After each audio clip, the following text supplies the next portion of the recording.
I get the need for routines, I get the need for goals, especially if you're the kind of person that tends to work really well in that way. But I feel like we get so wrapped up in our own heads when we think we should be doing something or we think we need to do something. We stop and we don't check to see if it's what we want, and then we wonder why we end up hitting a rut. We wonder why we end up blocked. We wonder why we end up feeling stuck.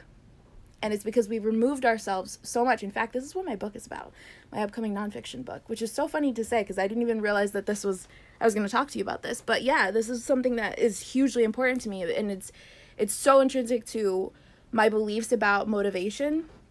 But when you step so far out of who you are and what you want, the really interesting thing that happens is you lose confidence, which confidence leads to trust. So, for example, if you think about the people in your life who have ever let you down, you think about the people who have said they were going to do something and they didn't, they broke their word to you, you no longer are confident that they are going to show up for you in a certain way. Like, you don't depend on them.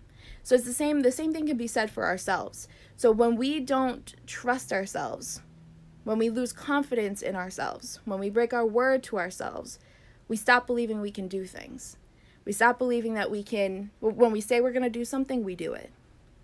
And so that's why it's so important that we honor ourselves at all times, because if we're not being honest about what we want to be doing, and we try to do the thing that we think we're supposed to be doing without wanting to do it, right? Follow me on this. We don't get the thing done. And even if it is something that eventually we want to get done, maybe it's a big project like writing a book, right? Let's say it's writing the book. But we don't stop and listen to what we want. We think we should just be writing, pushing, forcing, and we don't write the book. We stop believing we can write books. Do you see what I'm saying? So confidence is almost like, it's like you have a bank account of confidence, and you don't want to be bankrupt on confidence. You don't want to be bankrupt. You don't want to become bankrupt on trust. In order to honor our truest desires, we have to follow what we want in every given moment.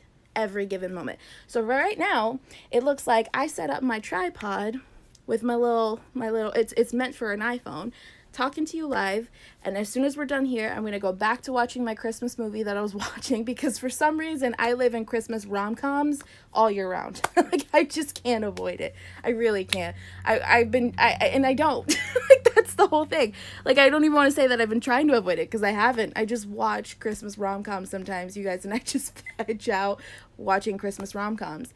I've got no bra on, I've got diamond earrings in my ears. Don't ask me why. I just feel like a nod to Liz Taylor, messy hair, and this outfit that I'm wearing right now, which is really just like sweatpant shorts, which I don't know if you even know that was a thing, but it's like sweatpant material, but in shorts, no bra, t-shirt.